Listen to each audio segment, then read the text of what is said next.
حضرات محترم، یہ ممکن نہیں ہے کہ ایک بندہ ظلم کرتا رہے اور وہ اپنے تائیں جناب جو کہتا ہے کہ میں یہ بھی کر سکتا ہوں، فلاں بھی کر سکتا ہوں، فلاں بھی کر سکتا ہوں، میرے پاس حکومت ہے، میرے پاس جناب عہدہ ہے، میرے پاس دولت ہے، بڑی گاڑی ہے، بنگلہ ہے، میرے پاس بڑی آسائشیں ہیں، تو جو میری مرضی میں ہے میں کروں، چاہے مخلوق خدا کو روند ڈالوں، چاہے کسی کو اذیت دوں، چاہے کسی کے جو ہے نا وہ ارمانوں پہ چھری چلاؤں، چاہے کسی کو زبان سے نوک ٹوک کر کے اس کے دل پہ ضرب لگاؤں، یہ ممکن نہیں ہے۔ عقل بھی اس بات کو تسلیم نہیں کرتی۔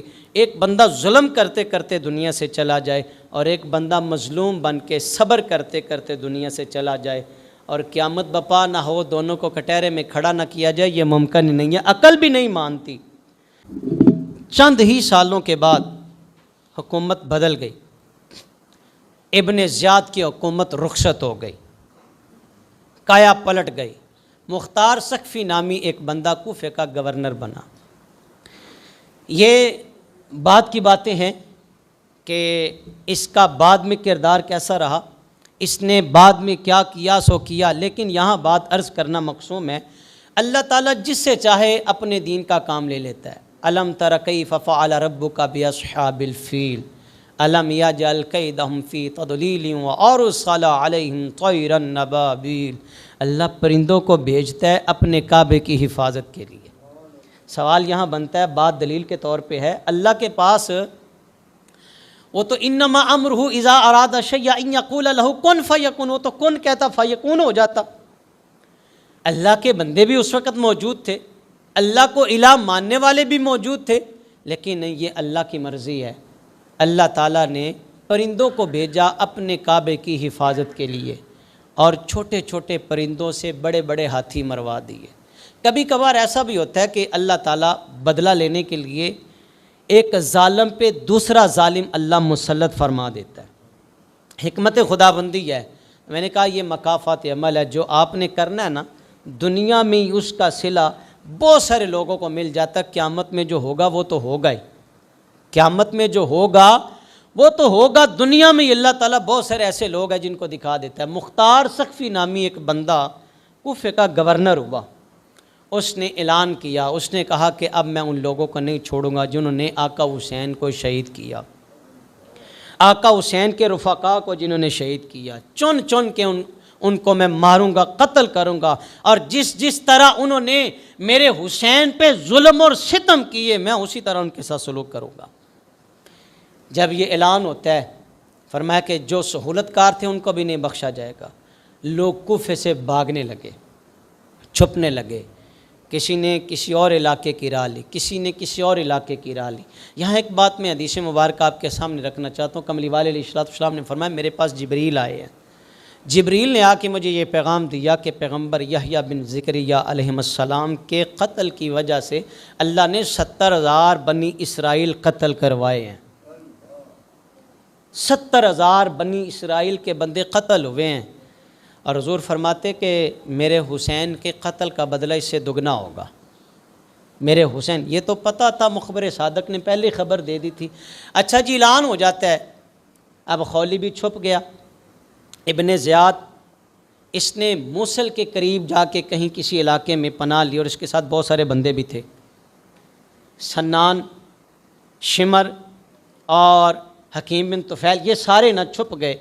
مختار سقفی نے ایک بندے کو بڑا ایک فوج کا دستہ دیا، ابراہیم بن مالک اس کا نام تھا، کہا کہ ان لوگوں کو چن چن کے تلاش کرو۔ حرملہ ہتھے چڑھ گیا، حرملہ کو مختار کے دربار کے سامنے پیش کیا گیا۔ حرملہ کو جب مختار سقفی کے سامنے لایا گیا تو آنکھوں میں خون اتر آیا، کہا ظالم تو وہی ہے جس نے 6 ماہ کے بچے کے حلق پر تیر پہ وسط کیا، تجھے شرم نہیں آئی، تجھے حیا نہیں آئی؟ حسین کا معصوم بچہ 6 ماہ جس کی عمر تھی، تو نے اس پہ تیر چلایا۔ مختار نے آرڈر جاری کیا، کہا تیر انداز کدھر ہیں؟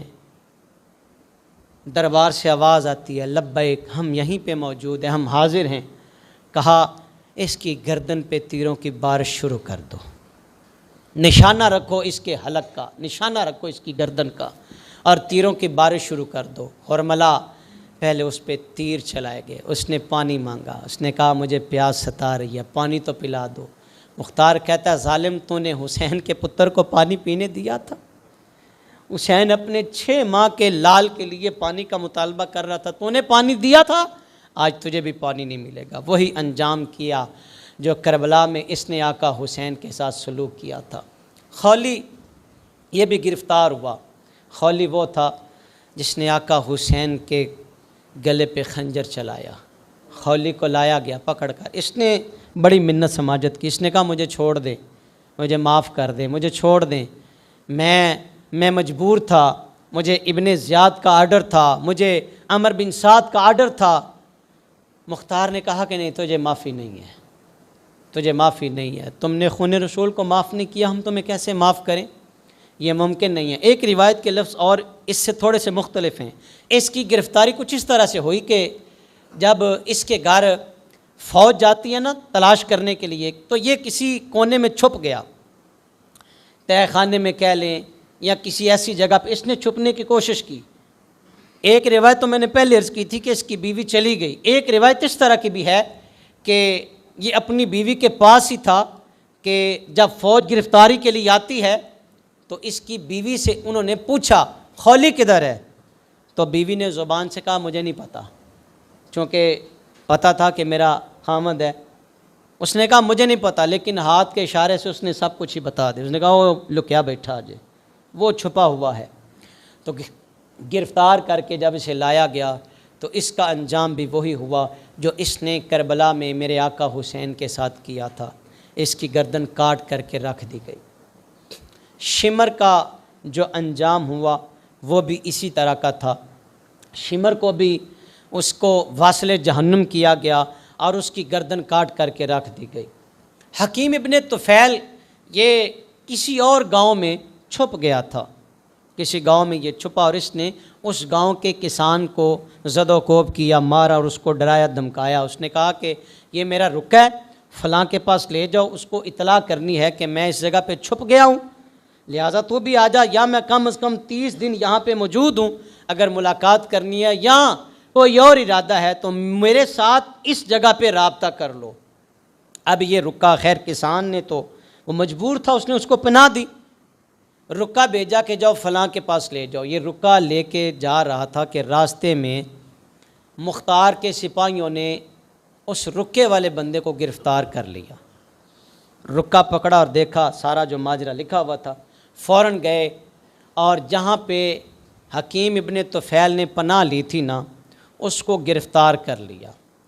اب حکیم ابن طفیل کا ایک بہت ہی قریبی بندہ تھا، عدی جس کا نام تھا، یہ مختار سقفی کا بہت قریبی دوست تھا۔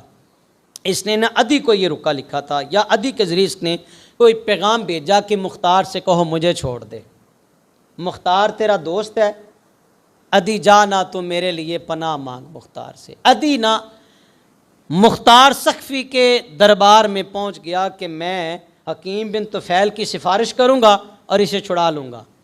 سپاہیوں کو اس بات کی خبر ہو گئی کہ اس ظالم کا کوئی جناب سفارشی مختار سقفی کے پاس بیٹھا ہوا ہے۔ ہم جب کسی کی سفارش کرتے ہیں نا آج بھی، اس دور کو کبھی اس دور سے کمپرومائز کر کے دیکھیں، تھوڑا سا نہ ذرا اپنی زندگی کا، حالات زندگی کا مشاہدہ کر کے دیکھیں۔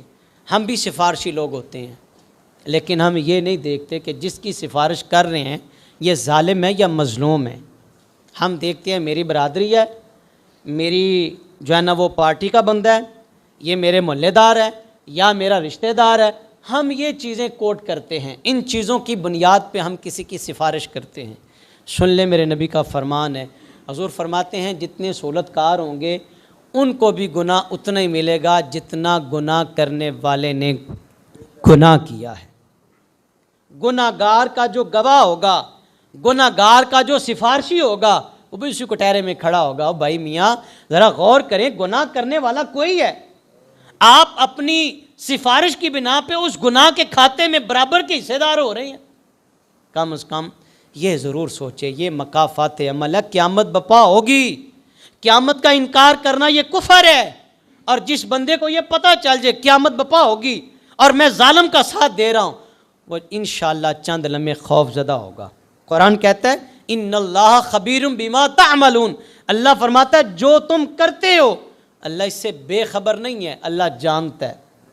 صبح درس میں نے یہ بات ایک عرض کی تھی کہ اس کی ایک بڑی پیاری تفسیر لکھی گئی ہے کہ اللہ تعالیٰ کی ذات، یا حدیث مبارکہ کا یہ غالباً لفظ ہے کہ اللہ کی ذات، اس کا علم اتنا وسیع ہے کہ ہم اس کے علم کا احاطہ نہیں کر سکتے۔ ایک ذرہ نہ ذرہ، ذرے کے کروڑویں حصے کو بھی اللہ کی ذات جانتی ہے، اس کا علم یہ ہے۔ تو میں نے صبح ایک مثال دی تھی کہ ہم اپنے گھر میں، جس گھر میں 30 40 50 سال ہو گئے ہیں، ہمیں ابھی تک اپنے گھر کے تمام ذرات کا علم، بولیں جی، ہمیں علم نہیں ہے میرے گھر میں کتنے ذرات ہیں، میرے گھر میں پانی کے قطرے کتنے ہیں، میرے گھر میں، ہمیں ساری باتوں کا علم نہیں ہے۔ تو وہ جو علیم بذات الصدور ہے، دلوں میں پیدا ہونے والے وسواس کو بھی جانتا ہے، عرش والا ہر چیز کو جانتا ہے۔ پھر سوچنا چاہیے کم از کم تھوڑی سی توبہ کی طرف بندے کو آنا چاہیے کہ کوئی نہیں دیکھتا، عرش والا تو دیکھ رہا ہے نا۔ سفارش اس کی کریں جو حق پر ہے، جو مظلوم ہے، جو بیچارہ پہلے گرا ہوا ہے، جس بیچارے کا پہلے کوئی نہیں بن رہا، اس کے ساتھ کھڑا ہو، پھر دیکھنا اللہ کی رحمتیں کتنی برستی ہیں، پھر دیکھنا اس کا کرم کتنا ہوتا ہے۔ تو عدی بیٹھا تھا مختار کے دربار میں، سپاہیوں کو پتہ چل گیا، سپاہیوں نے راستے میں ہی حکیم ابن طفیل کا سر تن سے جدا کر دیا، واصل جہنم کر دیا، اس کا سر مختار کے دربار میں پہنچا دیا۔ عدی تڑپ گیا، اس نے کہا کہ میرے پاس تم نے آنے ہی نہیں دیا اس کو۔ مختار نے بھی یہ کہا کہ میں نے تو کہا تھا گرفتار کر کے لاؤ۔ تو سپاہی بھی تو پھر سپاہی تھے، انہوں نے کہا بادشاہ سلامت، یہ بھاگنے لگا تھا یا کوئی اور عذر پیش کیا؟ حضور یہ بھاگنے لگا تھا۔ ہم نے کہا چلو اس کی گردن ہی اتار دیتے ہیں۔ تو اصل میں حقیقت کیا تھی؟ یہ مکافات عمل تھا۔ 6 سال کے بعد 10 محرم کا دن 67 ہجری کو فرات کے کنارے پہ عبید اللہ ابن زیاد، اس نے پناہ لے رکھی تھی۔ مختار سقفی نے اپنی فوج کو بھیجا اور کہا جاؤ ابن زیاد کو گرفتار کر کے لاؤ۔ ابن زیاد کی توتی بولتی تھی، اس کے حکم سے سپاہی فرات پہ پہرے دار بنے، اس کے حکم سے سپاہی میرے امام پہ تیر چلا رہے تھے، کبھی حضرت علی اکبر کو شہید کر رہے تھے، کبھی حضرت عباس کو قربان کر رہے تھے، کبھی اونو محمد کو شہید کر رہے تھے۔ میں نے کہا زیادہ وقت نہیں گزرا، صرف سال کے بعد کربلا کا میدان، فرات کا کنارہ، وہی جس کی توتی بولتی تھی، وہ جو کہتا تھا میں حاکم ہوں، وہ جو کہتا تھا میں بادشاہ ہوں، وہ جو کہتا تھا کہ پر بھی نہیں مار سکتا پرندہ میری اجازت تو بغیر، آج وہی فرات کے کنارے مختار کی فوج سے اس کا مقابلہ ہوا، اس کے بہت سارے سپاہی مارے گئے۔ ابن زیاد، اس کی گردن اڑا دی سپاہیوں نے، سر تن سے جدا کر دیا گیا، اس کی گردن اڑا دی اور تشت میں رکھی۔ اور مختار سقفی کے دربار میں، وہی کوفے کا دربار جس دربار میں یہ بیٹھا ہوا تھا 6 سال پہلے، دربار بھی وہی، دن بھی وہی، محرم کا دن، زور کا وقت، اس کی گردن کاٹ دی گئی سپاہیوں نے، اس کی گردن کاٹ کے رکھ دی اور اس کی گردن تشت میں رکھی اور مختار کے سامنے رکھی گئی۔ مختار کے ہاتھ میں چھڑی تھی، اور جس طرح اس بدبخت نے آقا حسین کے لبوں پہ چھڑی ماری تھی، مختار بھی اس کے دانتوں پہ اور اس کے لبوں پہ چھڑی مارتا اور کہتا سن لے ملکیت ساری کائنات پہ میرے رب کی ہے، ظالم کبھی بچ، بولو یار ظالم کبھی بچ۔ یہ مت خیال کرنا کہ ہم دھوکہ دے رہے ہیں، آپ اپنے آپ کو دھوکہ دے رہے ہیں، آپ اپنے آپ سے ظلم کر رہے ہیں۔ اگر آپ یہ سمجھے کہ میں جو مرضی کر لوں مجھے کوئی پوچھنے والا نہیں، چلو یار جس کے ساتھ ظلم کیا یہ تو ماڑا بندہ ہے، تم سے حساب نہیں لے سکتا، لیکن یہ بھی تو سوچو اس کو بھی پیدا تو عرش والے نہیں کیا ہے نا، اس کو بھی تو پیدا رب نے۔ ایک حکیم صاحب تھے، میں نے پہلے بھی یہ بات آپ کے سامنے رکھی ہے، مکافات عمل ہے، ان باتوں کو اپنے دل کی گہرائیوں تک سماعت کریں اور اپنی زندگی کا حصہ بنائیں، اور کسی پہ ظلم کرنے سے پہلے رک جائیں، کسی کو زبان سے اذیت پہنچانے سے پہلے 2 لمحے سوچنا میں نے حکیم صاحب کی ایک حکایت آپ کے سامنے رکھنی ہے۔ حکیم صاحب تھے بڑے نیک اور پارسا بندے، ان کے پاس ایک لڑکی آئی دوائی لینے کے لیے، لڑکی بڑی خوبصورت تھی۔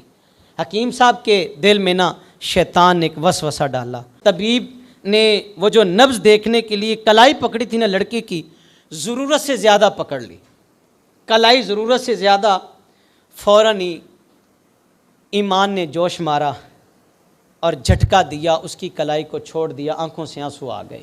خوف خدا والا بندہ تھا، فوراً ہی نا اس کی کلائی چھوڑی، جو دوائی وغیرہ اس کو دینی تھی لڑکی کو دوائی دی، اپنا کلینک بند کیا، دکان بند کی، جلدی جلدی حکیم صاحب نے نا گھر دوڑ لگا دی۔ روتے روتے جب گھر گئے نا تو گھر والی نے دروازہ کھولا تو گھر والی بھی رو رہی تھی، گھر والی بھی رو رہی تھی۔ تو کہا تجھے کیا ہوا، خیر ہے، تو کیوں رو رہی ہے؟ اس نے کہا نہیں پہلے آپ بتائیں، آپ باہر سے آئے ہیں، آپ روتے ہوئے کیوں آئے ہیں، آپ روتے ہوئے کیوں آئے ہیں؟ تو حکیم صاحب نے کہا کہ میرے ساتھ آج ایسا ماجرا ہوا کہ میں نے ایک لڑکی کی کلائی پکڑی تو میرے دل میں شیطان آ گیا، میں نے ضرورت سے زیادہ اس کی کلائی کو پکڑے رکھا، اس وجہ سے میرے ایمان نے جوش دیا، میں تو رو رہا ہوں، اللہ سے معافی مانگ رہا ہوں، عرش والے مجھے معاف کر دے، میرے دل میں چور آ گیا تھا، میں تو روتا روتا اس لیے آیا ہوں کہ کاش میرا اللہ مجھے معاف کر دے۔ اس نے کہا اچھا پھر دنیا میں تیرا اس کا بدل میں نے دیکھ لیا ہے، جو تو نے کیا نا، کہا دھوبی آیا تھا کپڑے لینے کے لیے، پہلے بھی آتا تھا، اس سے قبل بھی وہ ہمارے گھر کے کپڑے لینے کے لیے آتا تھا کہ میں جناب جاؤں گا کپڑے لے کے آؤں گا اور دھو کر کے استری کر کے واپس کر دوں گا، لیکن آج اس نے عجیب تماشا میرے ساتھ کیا، میں نے کپڑے کی جو گٹھری تھی میں نے اس کو تھمائی تو اس نے گٹھری کی بجائے میری کلائی پکڑ لی۔ کہا حکیم صاحب میں بھی تڑپ گئی، اس کا مطلب یہ ہے کہ آپ نے دکان میں ایک لڑکی کی کلائی کو پکڑا تھا، دھوبی نے گھر میں میری کلائی پکڑ لی تھی۔ یہ ہے مکافات عمل، یہ ہے دنیا، اس میں زیادہ دیر نہیں لگتی، اللہ چاہے تو فوراً ہی دکھا دیتا ہے ظالم کو، اور اگر اللہ چاہے تو اس کو ظالم کو ڈھیل دیتا ہے، مہلت دیتا ہے، اور پھر قیامت تو اللہ نے بپا کرنی ہے نا۔ ایک بادشاہ تھا، یہ وہب بن منبہ نے اس کو روایت کیا ہے، بنی اسرائیل کا ایک بادشاہ تھا، اس نے ایک محل تیار کرنا تھا تو اس نے زاویہ لگایا کہ میں اتنا محل تیار کروں گا، جتنا اس نے زاویہ لگایا نا، اس زمین کے اندر ایک بڑھیا کا جھونپڑا تھا، ایک بڑھیا کی کٹیا آتی تھی، بادشاہ نے کہا پیسے لے لے، اس نے کہا نہیں میں بیوہ ہوں، میرا آسرا کوئی نہیں ہے، محلے والے مجھے جانتے ہیں، پیار کرتے ہیں، دل لگا ہوا، مجھے یہاں سے نہ نکال لو، تیری مہربانی ہے، مجھے یہاں سے نہ نکال، اس گھر میں میرا دل لگا ہوا ہے، مجھے یہاں سے۔ میں نے کہا جس کے پاس دولت ہے، عہدہ ہے، شہرت ہے، جس کے پاس طاقت ہے، وہ بندہ سمجھتا ہے میں ہی سارا کچھ ہوں، وہ کہتا ہے میں تو اور بھی کوئی، بادشاہ تھا آخر وقت کا بادشاہ۔ بڑھیا کسی کام سے باہر گئی نا تو اس نے اپنے سپاہیوں سے کہا کہ یہاں بلڈوزر چلا دو، اس کی کٹیا کو گرا دیا گیا۔ تھوڑی ہی دیر کے بعد جب بڑھیا گھر واپس آئی نا تو اس نے دیکھا زمین بوس ہوئی، اپنی کٹیا کو رونے لگی، اور اس نے آسمان کی طرف نگاہ کی، ایک جملہ بولا، ایک جملہ بولا، آج کے جمعہ سے یہ لے کے جانا یار، کبھی کسی مظلوم کی بد دعا نہ لیں، کبھی کسی مجبور کی بد دعا نہ لینا، اللہ کی پناہ مانگنا۔ اس نے آسمان کی طرف نگاہ اٹھا کے کہا میرے اللہ میں یہاں موجود نہیں تھی، تو یہیں موجود تھا نا، عرش والے اگر میں اپنے گھر میں نہیں تھی، میں یہاں موجود نہیں تھی، تو یہاں موجود تھا، یا اللہ میری ککھاں دی کلی بادشاہ بھی نہیں چھڈی، عرش والے تو یہاں موجود تھا۔ راوی لکھتے ہیں بس اتنے الفاظ بڑھیا نے جب ادا کیے تو مظلوم کی جو دعا ہوتی ہے عرش سے پار چلی جاتی ہے، تاخیر کے بغیر مظلوم کی جو دعا یا بد دعا ہوتی ہے عرش والے کے پاس پہنچتی ہے۔ کہا کہ بس بڑھیا کے اتنے الفاظ تھے، قہر الہی نے اس بادشاہ کو اپنی لپیٹ میں لیا، اور چند ہی لمحے گزرے تھے کہ لوگوں نے دیکھا وہ سارا کچھ زمین بوس ہو گیا، بادشاہ اور اس کے سپاہی، وہ جو زمین پہ اکڑ کے چل رہا تھا وہ چند لمحے کے بعد زمین بوس ہو گیا۔ صاحبو ہمیں نہیں پتہ کتنی دیر لگنی ہے کہ ہم اللہ کے پاس پیش ہو جائیں، پتہ نہیں یہاں سے اٹھ کر باہر جانا بھی نصیب ہو کہ نہ ہو۔ میں نے صبح ایک حکایت آپ کے سامنے رکھی تھی کہ اسی طرح بادشاہ ظالم نہ بنے، مظلوم کا ساتھ دینے والے بنے، اور ظالم کا ساتھ دینے والے نہ بنے۔ کربلا میں جو کچھ ہوا صرف 6 سال گزرے تھے، جس طرح انہوں نے امام عالی مقام کے ساتھ سلوک کیا، مختار نے سارا ان لوگوں کے ساتھ اسی طرح سلوک کیا، اور اسی طرح ان کی گردنیں کاٹی گئی اور ان کو تلاش کر کے سب کو واصل جہنم کر دیا گیا۔ یہ ان کا دنیا میں انجام تھا۔ قیامت میں ان کا انجام جو ہوگا وہ تو دنیا دیکھے گی، وہ تو زمانہ دیکھے گا، وہ تو کائنات دیکھے گی ان کا انجام کیا ہوتا ہے ظلم کرنے والوں کا۔ بادشاہ کے کچھ سپاہی تھے، ایک بڑھیا کی گائے ان کو پسند آ گئی، انہوں نے کہا ماں اے گاں سانو دے دے۔ اس نے کہا میرا سہارا ہے، گزر اوقات ہو رہی ہے، کیوں چھینتے ہو بڑھیا کا سہارا۔ خیر وہ سپاہی تھے، انہوں نے کہا کہ ہم جو مرضی کریں۔ گائے کو چھینا، ذبح کیا، گوشت بنایا، کھایا اور چل نکلے۔ بڑھیا نے تعقب کیا، کسی سے پوچھا یہ کون ہے؟ انہوں نے کہا بادشاہ کے سپاہی ہیں۔ اکثر اوقات یہ بھی ہوتا ہے کہ کامے نو بہت ہی جناب آکڑ آئی ہوندی ہے، آندا میں جو مرضی کر لواں جناب، میں کر سکتا ہوں، چودھری صاحب میرے ساتھ ہیں، فلاں میرے ساتھ ہیں، میں کر سکتا ہوں۔ اللہ کی پناہ، ہر بندے نے اپنا اپنا حساب دینا ہے، ہر بندے نے اپنا اپنا حساب دینا ہے۔ اس نے کہا بادشاہ کدھر ہے؟ لوگوں نے کہا کہ اس پل سے بھی گزرنے والا ہے۔ وہ بڑھیا پل پہ آ کے کھڑی ہو گئی۔ یہ جملے بھی دل کی گہرائی تک لیجئے گا۔ بڑھیا پل پہ آ کے کھڑی ہو گئی اور بادشاہ سے کہا رک جا، ذرا ٹھہر جا۔ بادشاہ مجھے جواب دے، اس پل پہ میرا حساب دینا ہے کہ پل صراط پہ میرا حساب دینا ہے؟ تیرے سپاہیوں نے میری گائے ذبح کر کے کھا لی ہے۔ بادشاہ اس پل پہ، میں نے صبح یہ بات عرض کی تھی کہ آپ دن بھر میں بہت ساری باتیں کرتے ہیں، دکانوں پہ، اپنے ڈیرے پہ، سرے راہ، یہ بات بھی آپ بار بار دہرائیں کہ اس پل پہ حساب دینا ہے کہ پل صراط پہ حساب دینا ہے؟ ہم نے کس پل پہ حساب دینا ہے؟ بادشاہ تڑپ کے سواری سے نیچے اترا، اماں ہوا کیا ہے؟ کہا تیرے سپاہیوں نے میری گائے ذبح کر لی ہے، قابض ہو گئے ہیں۔ اماں مجھے معاف کر دے، میں حاضر ہوں۔ اماں پل صراط پہ حساب دینا اوکھا ہے۔ جو بندہ یہ سمجھ لے اور سوچ لے کہ پل صراط پہ حساب دینا، میزان پہ حساب دینا بڑا اوکھا ہے، تو وہ آج ڈر جائے گا، وہ ظلم نہیں کرے گا، وہ کسی کا دل نہیں دکھائے گا، وہ کسی کا دل نہیں توڑے گا، وہ نرم دلی سے بات کرے گا۔ یہی اسلام کا پیغام ہے اور یہی ہمیں اسلام سکھاتا ہے۔ قرآن کہتا ہے اِنَّکَ لَعَلیٰ خُلُقٍ عظیم، میرے رسول صلی اللہ علیہ وسلم خلق عظیم کے منصب پہ فائز ہیں۔ اتنی بڑی ہستی، لیکن حضور کی بارگاہ میں کسی ماڑے کو بھی آنے کی کوئی دقت نہیں تھی۔ آج تو بڑا اوکھا ہے نا جی، بڑے سے ملنا ملاقات کرنا، لیکن میرے رسول سے بڑا ہے ہی کوئی نہیں۔ بعد از خدا بزرگ توئی قصہ مختصر، سرکار کے پاس ماڑا بھی آتا تھا، غریب بھی آتا تھا، امیر بھی آتا تھا، فقیر بھی آتا تھا، بادشاہ بھی آتا تھا، اور حضور ان سے محبت کے ساتھ بات کرتے تھے۔